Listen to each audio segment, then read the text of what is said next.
ಕಳ್ಕೊಂಡು loose dentures ಇಂದ ಒದ್ದಾಡ್ತಾ ಇದ್ದೀರಾ? ಯಾವುದೇ ತೊಂದರೆ ಇಲ್ಲದೆ ಡೆಸಿ ಇಂಪ್ಲಾಂಟ್ಸ್ ಇಂದ ನಿಮ್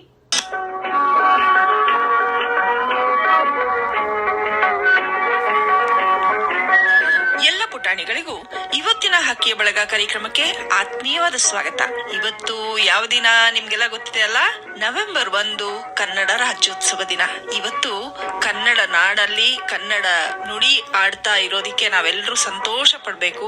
ಮೊದಲಿಗೆ ಕನ್ನಡ ರಾಜ್ಯೋತ್ಸವದ ಶುಭಾಶಯಗಳನ್ನ ಹೇಳ್ತಾ, ಈ ದಿನದಂದು ಹಕ್ಕಿ ಬಳಗ ಕಾರ್ಯಕ್ರಮದಲ್ಲಿ ನಿಮ್ಮ ಜೊತೆಗಿರೋ ಪುಟಾಣಿ ಯಾರು ಗೊತ್ತಾ? ಪ್ರಜ್ಞಾ ಎನ್ ಪ್ರಸಾದ್. ಇವಳು ಇವತ್ತು ವಾಲ್ಮೀಕಿ ರಾಮಾಯಣದಿಂದ ಆಯ್ದಂತಹ ಕೆಲವು ಪ್ರಸಂಗಗಳನ್ನ ಕಥಾ ಭಾಗದಲ್ಲಿ ಪ್ರಸ್ತುತಪಡಿಸ್ತಾ ಇದ್ದಾಳೆ. ಈ ಕಥಾ ಕಾಲಕ್ಷೇಪವನ್ನ ಕೇಳೋಣ. ಇದು ನಮ್ಮ ನಾಡಿಗೆ ಸೇರಿದ ವಿಶೇಷವಾದ ಕಲೆ. ಈ ಕಲೆಯನ್ನ ಪ್ರಸ್ತುತಪಡಿಸ್ತಾ ಇರೋ ಪ್ರಜ್ಞಾಗೆ ಸ್ವಾಗತ ಹೇಳ್ತಾ ಕಾರ್ಯಕ್ರಮ ಆರಂಭ ಮಾಡೋಣ.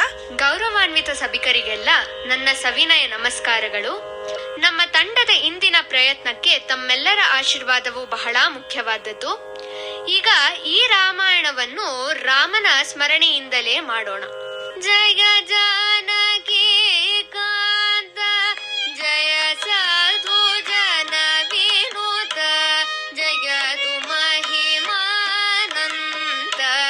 ಜಯ ಭಾಗ್ಯವಂತ ಜಯ ಜಯ ಜಯ ಜಯ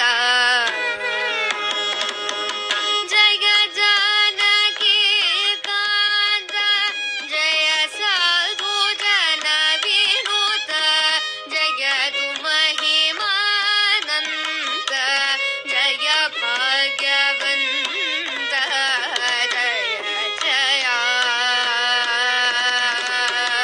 ಜಯ ಜಯ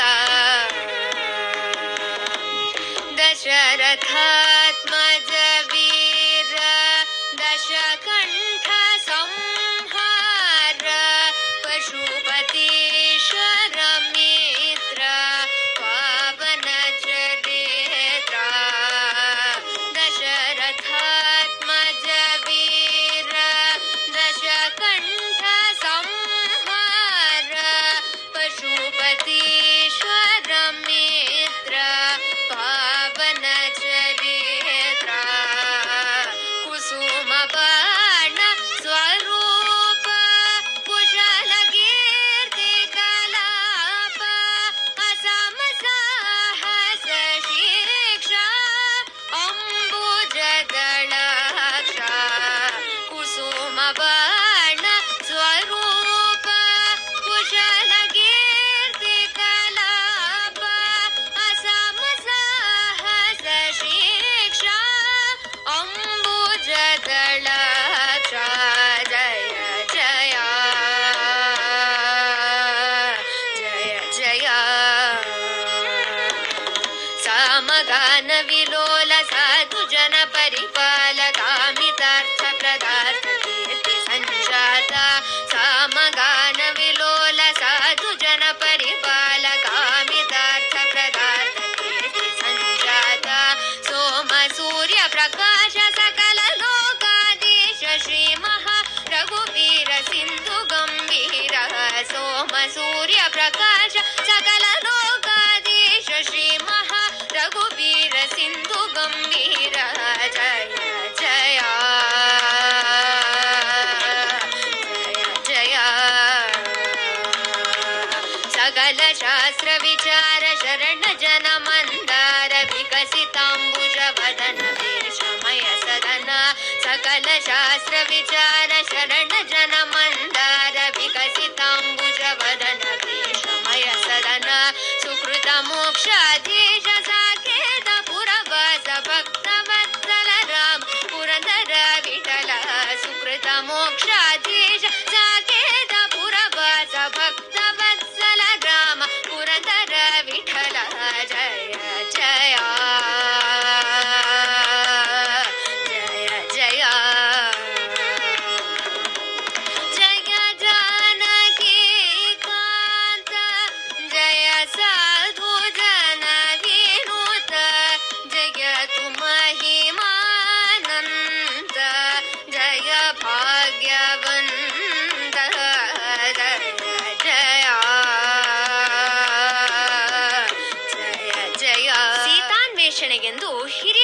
ಜಾಂಬುವಂತರ ನೇತೃತ್ವದಲ್ಲಿ ಒಂದು ತಂಡವನ್ನು ರಚಿಸಿ ಅದನ್ನ ದಕ್ಷಿಣ ದಿಕ್ಕಿಗೆ ಕಳುಹಿಸಲಾಗಿರುತ್ತದೆ.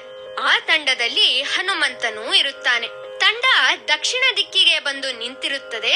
ಯಾರು 100 ಯೋಜನಗಳಷ್ಟು ದೂರವಿರುವ ಲಂಕೆಯನ್ನು ಸಮುದ್ರ ಪಾರ್ ಮಾಡಿ ಸೀತೆಗೆ ರಾಮನ ಉಂಗುರವನ್ನು ಕೊಡುತ್ತಾರೋ ಎಂಬುವ ಚರ್ಚೆ ನಡೀತಾ ಇರುತ್ತೆ. ನಮ್ಮ ಹನುಮಂತ ಒಂದು ಮೂಲೆಯಲ್ಲಿ ಜಂಬಾ ಕೊಚ್ಕೊಳ್ತಲೇ ಕೂತಿರ್ತಾರೆ. ಆಗ ಹಿರಿಯರಾದ ಜಾಂಬುವಂತರು ಹನುಮಂತನ ಹತ್ರ ಬಂದು, ಹನುಮ, ನೀನು ವಾಯುಪುತ್ರ, ಚಿರಂಜೀವಿ. ಚಿಕ್ಕವನಾಗಿದ್ದಾಗಲೇ ಸೂರ್ಯದೇವನನ್ನೇ ಹಣ್ಣು ಎಂದು ತಿಳಿದು ಅವನನ್ನು ಪಡೆಯಲು ಆಕಾಶಕ್ಕೆ ಹಾರಿದ್ದ ವೀರ.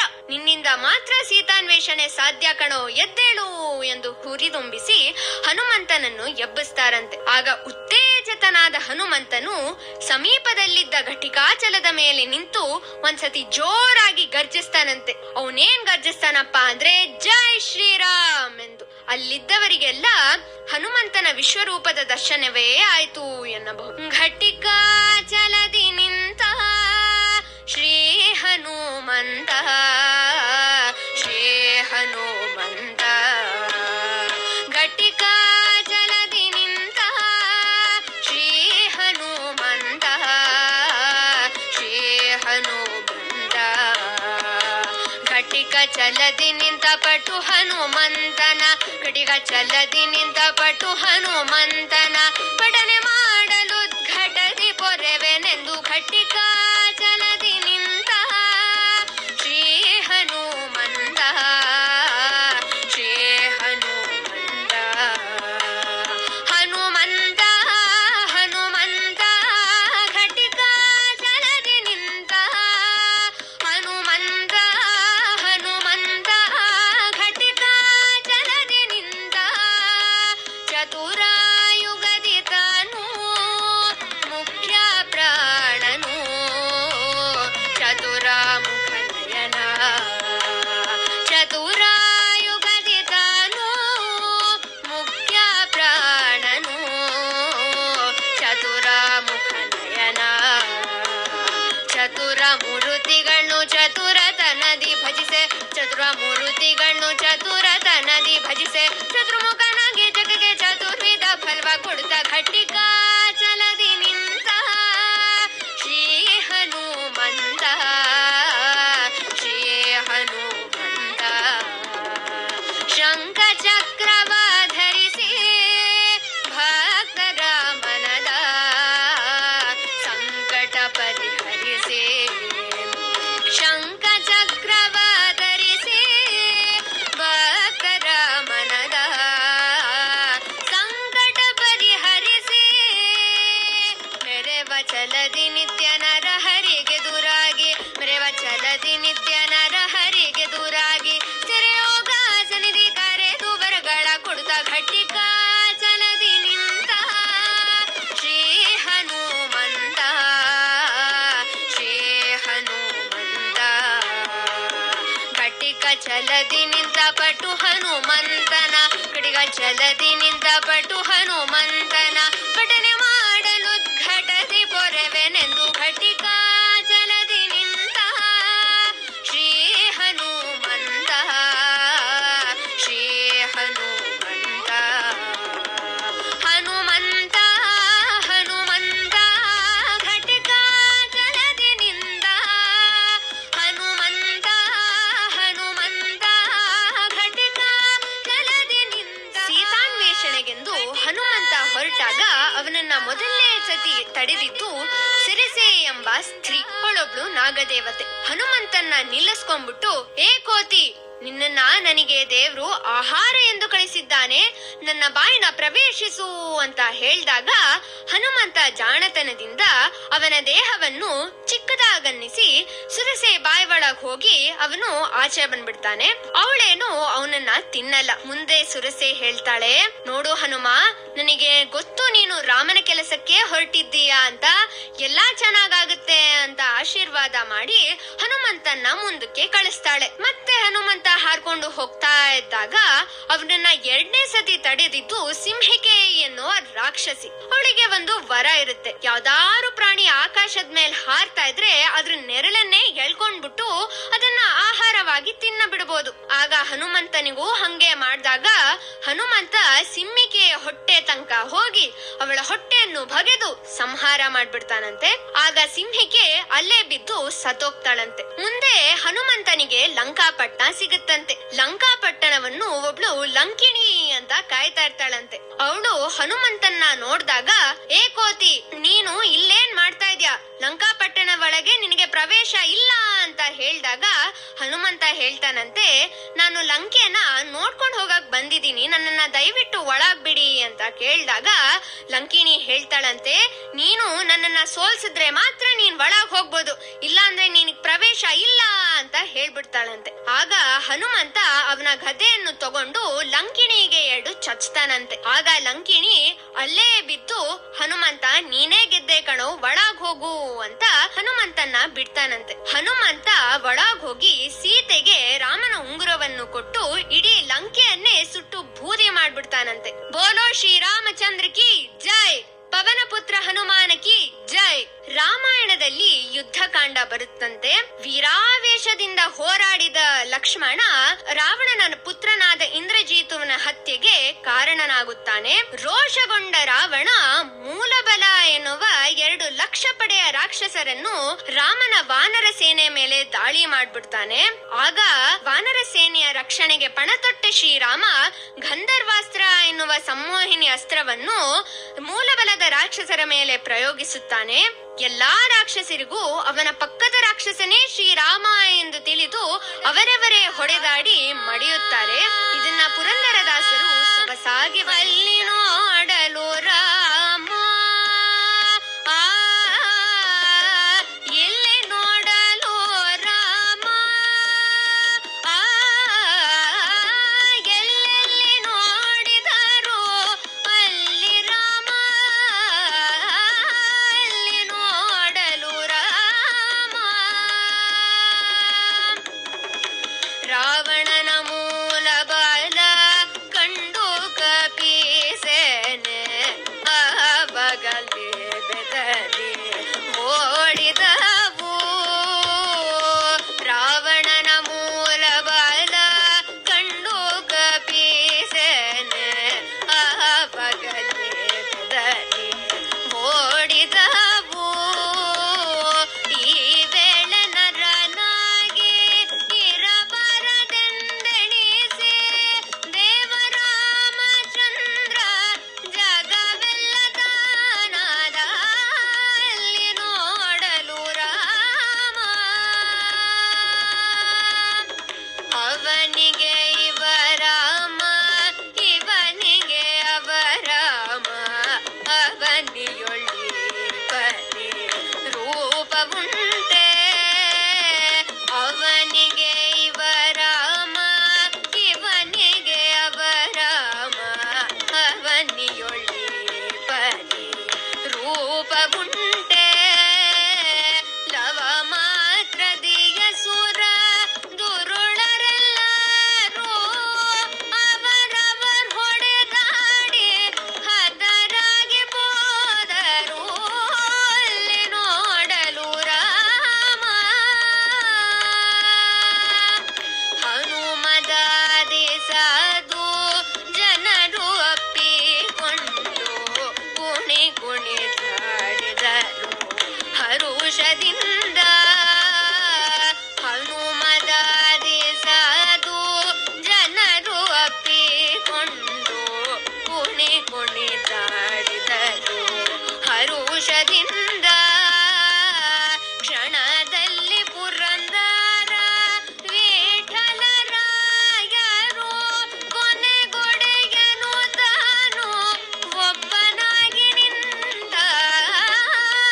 ರಾವಣನ ಸೇನಾಧಿಪತಿಯಾದ ಪ್ರಹಸ್ತನ ಹತ್ಯೆ ಆದ ನಂತರ ದಿಕ್ಕುತೋಚದ ರಾವಣ ತಾನೇ ಯುದ್ಧ ಭೂಮಿ ಮೇಲೆ ಬಂದು ಯುದ್ಧ ಮಾಡಕ್ಕೆ ಶುರು ಮಾಡುತ್ತಾನೆ. ವೀರಾವೇಶದಿಂದ ಹೋರಾಡಿದ ರಾವಣ ಲಕ್ಷ್ಮಣನನ್ನು ಮೂರ್ಛಿತನಾಗಿಸುತ್ತಾನೆ. ಯುದ್ಧದ ಪಾರಿತೋಷಕವೆಂದು ರಾವಣ ಲಕ್ಷ್ಮಣನನ್ನು ಎತ್ತಿಕೊಳ್ಳಲು ಹೋದಾಗ ಅದು ಸಾಧ್ಯವಾಗುವುದಿಲ್ಲ. ಕೈಲಾಸವನ್ನೇ ಎತ್ತಿ ನಡುಗಿಸಿಟ್ಟಿದ್ದ ರಾವಣನಿಗೆ ಕೇವಲ ಲಕ್ಷ್ಮಣನ ಶರೀರವನ್ನು ಎತ್ತಿಕೊಳ್ಳಲು ಆಗುವುದಿಲ್ಲ. ಏಕೆ ಹೇಳಿ? ಲಕ್ಷ್ಮಣ ಆದಿಶೇಷನ ಅವತಾರ ತಾನೆ. ಇದನ್ನೆಲ್ಲಾ ನಿಂತ್ಕೊಂಡು ನೋಡ್ತಿದ್ದ ಹನುಮಂತ ಮುನ್ನುಗ್ಗಿ ಲಕ್ಷ್ಮಣನ ದೇಹವನ್ನು ಎತ್ತಿಕೊಂಡು ಅದನ್ನ ಒಂದು ಸುರಕ್ಷಿತವಾದ ತಾಣಕ್ಕೆ ಸ್ಥಳಾಂತರಿಸುತ್ತಾನೆ. ಹನುಮಂತ ಹಿಂತಿರುಗಿ ಬಂದಾಗ ರಾಮ ರಾವಣರ ಮಧ್ಯೆ ಘೋರವಾದ ಯುದ್ಧವಾಗ್ತಾ ಇರುತ್ತೆ. ರಾಮ ಭೂಮಿಯ ಮೇಲೆ ನಿಂತು ಯುದ್ಧ ಮಾಡ್ತಾ ಇದ್ರೆ ರಾವಣ ಅವನ ರಥದ ಮೇಲೆ ನಿಂತು ಯುದ್ಧ ಮಾಡ್ತಾ ಇರ್ತಾನೆ. ಹನುಮಂತ ರಾಮನನ್ನು ಅವನ ಭುಜದ ಮೇಲೆ ಕೂರಿಸಿಕೊಂಡು ಅವನ ಬಲವನ್ನು ಹೆಚ್ಚಿಸುತ್ತಾನೆ. ಆಗ ರಾಮ ರಾವಣನ ಮೇಲೆ ಘೋರವಾದ ಯುದ್ಧ ಮಾಡ್ತಾನೆ. ಸ್ವಲ್ಪ ಸಮಯದ ನಂತರ ರಾವಣ ನಿರಾಯುಧನಾಗುತ್ತಾನೆ. ಅವನಿಗೆ ಆಯಾಸವಾಗುತ್ತದೆ. ಅವನ ರಥವೆಲ್ಲ ಚೂರ್ ಚೂರಾಗಿ ಭೂಮಿಯ ಮೇಲೆ ಬಿದ್ಬಿಟ್ಟಿರುತ್ತೆ. ಅವನ ಸಾರಥಿ ಗಾಯಗೊಂಡಿರುತ್ತಾನೆ. ಇದನ್ನೆಲ್ಲಾ ನಿಂತ್ಕೊಂಡು ನೋಡ್ತಿದ್ದ ಶ್ರೀರಾಮ ಕರುಣೆಯಿಂದ, ನೋಡು ರಾವಣ, ಈಗ ನಿನಗೆ ಆಯಾಸವಾಗಿದೆ, ನೀನು ನಿರಾಯುಧನಾಗಿದ್ದೀಯಾ, ನಿನ್ನ ರಥವೆಲ್ಲ ಕೆಳಗೆ ಅಲ್ಲಿ ಚೂರ್ ಚೂರಾಗಿ ಬಿದ್ಬಿಟ್ಟಿದೆ, ನಿನ್ನ ಸಾರಥಿ ಪಾಪ ಗಾಯಗೊಂಡಿದ್ದಾನೆ, ನೀನು ನಿನ್ನ ಅರಮನೆಗೆ ಹೋಗಿ ವಿಶ್ರಾಂತಿ ಪಡೆದುಕೋ, ನಾಳೆ ನನ್ನೊಮ್ಮೆ ಯುದ್ಧ ಮಾಡುವಂತೆ ಎಂದು ಶ್ರೀರಾಮ ಕರುಣೆಯಿಂದ ರಾವಣನನ್ನು ಅವನ ಆಸ್ಥಾನಕ್ಕೆ ಕಳಿಸ್ತಾನೆ. ವೇದಾಂತ ದೇಶಿಕರವರು ರಾಮನ ಈ ಔದಾರ್ಯದ ಗುಣವನ್ನು ಮೆಚ್ಚಿ ರಘುವೀರ ಗದ್ಯವನ್ನು ಬರೆದಿಟ್ಟಿದ್ದಾರೆ. ಜಯ ಜಯ ಮಹಾವೀರ ಮಹಾಧೀರ ಧೌರೇಯ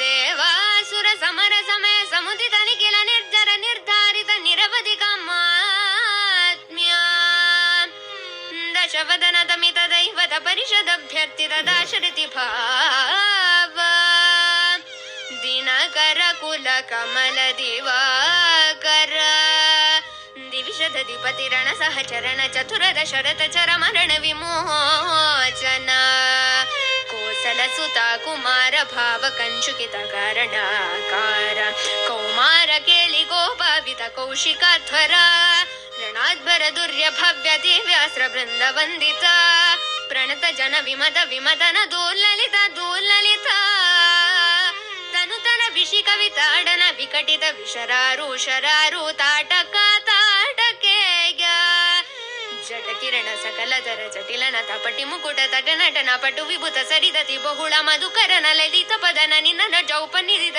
ನಿಜ ಬ್ರಜಿನ ಜಹದು ಫಲ ತನು ರುಚಿರ ಪರಮ ಮುನಿವರ ಯುವತಿನುತ್ತ ಕುಶಿಕ ಸುತ ಕಥಿತ ವಿಧಿತ ನವ ವಿವಿಧ ಕಥಾ ಮೈಥಿಲ ನಗರ ಸುಲೋಚನ ಲೋಚನ ಚಕೋರ ಚಂದ್ರ ಖಂಡ ಪರಶು ಕೋದಂಡ ಪ್ರಖಂಡ ಖಂಡನ ಶೋಂಡ ಭುಜದಂಡ ಚಂಡಕರ ಕಿರಣ ಮಂಡಲ ಬೋಧಿತ ಪುಂಡರಿ ಕವನ ರುಚಿಲುಂಟ ಕಲೋಚನ ಮೋಚಿಕ ಜನಕ ಹೃದಯ ಶಂಕಾತಂಕ ಪರಿಷಿತ ನಿಖಿಲ ನರಪತಿ ವರ್ಣ ಚಂದ್ರ ಕುಜುಕುಟ ತಡ ವಿಹರಣ ಸಮುಜಿತ ಕರತಲ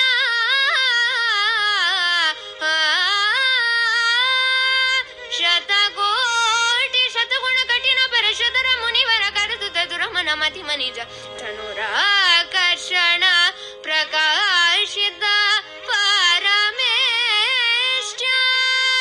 ಕೃತ ಹರಸಿ ಗರಿ ಕಂಟುಕ ಪ್ರತ್ಯುನ್ಮುಖ ಜಗದರುಂತ ಜಿತ ಹರಿದಂತಿದಂತ ದಂತುರ ದಶವದನ ದಮನ ಕುಶಲ ದಶಶತ ಮುಖ ನೃಪತಿ ಕುಲ ರುತಿರ ಜರ ಭರಿತ ಪೃತರ ತಟಾಕ ದಾಟ್ಪಿತ ಪ್ರತ್ರಿತ ಮೃಗುಪತಿ ಸುಗತಿ ವಿಹತಿ ಪರಿಣತ ಪರಿದಜು ಪರಿತ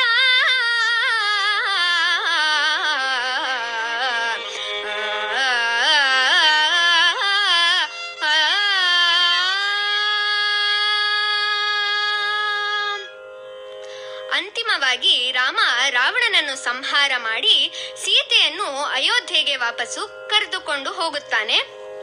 ಈಗ ಇಂಥ ಶ್ರೀರಾಮನಿಗೆ ಒಂದು ಮಂಗಳವನ್ನು ಹಾಡೋಣ. ಶ್ರೀರಾಮಚಂದ್ರ ಶ್ರುತ ಪಾರಿಜಾತ ಸಮಸ್ತ ಕಲ್ಯಾಣ ಗುಣಾಭಿರಾಮ ಸೀತಾಮುಖ ಅಂಬೋರುಹ ಚಂಚರೀಕ ನಿರಂತರ ಮಂಗಳ ಮಾತನೋತು ನಿರಂತರಂ ಮಂಗಳ ಮಾತನೋತು ನಿರಂತರಂ ಮಂಗಳಂ. ಇದುವರೆಗೂ ಶ್ರೀಮದ್ ರಾಮಾಯಣದಿಂದ ಆಯ್ದ ಕಥಾ ಪ್ರಸಂಗವನ್ನ ನಿಮಗೆ ಕೇಳಿಸಿದ್ದು ಪ್ರಜ್ಞಾ ಎನ್ ಪ್ರಸಾದ್. ವಾದ್ಯ ಸಹಕಾರ ನೀಡಿದವರು ವೈಲಿನ್ನಲ್ಲಿ ಅಮೃತವರ್ಷಿಣಿ KS ಹಾಗೂ ಮೃದಂಗ ಸಹಕಾರ ನಿಶ್ಚಿತ್ TR. ಈ ಕಥಾ ಕಾರ್ಯಕ್ರಮ ನಿಮ್ಗೆಲ್ರಿಗೂ ಇಷ್ಟ ಆಯ್ತು, ಶ್ರೀಮದ್ ರಾಮಾಯಣದ ಪರಿಚಯನೂ ಆಯ್ತು ಅಂತ ಅನ್ಕೊಳ್ತಾ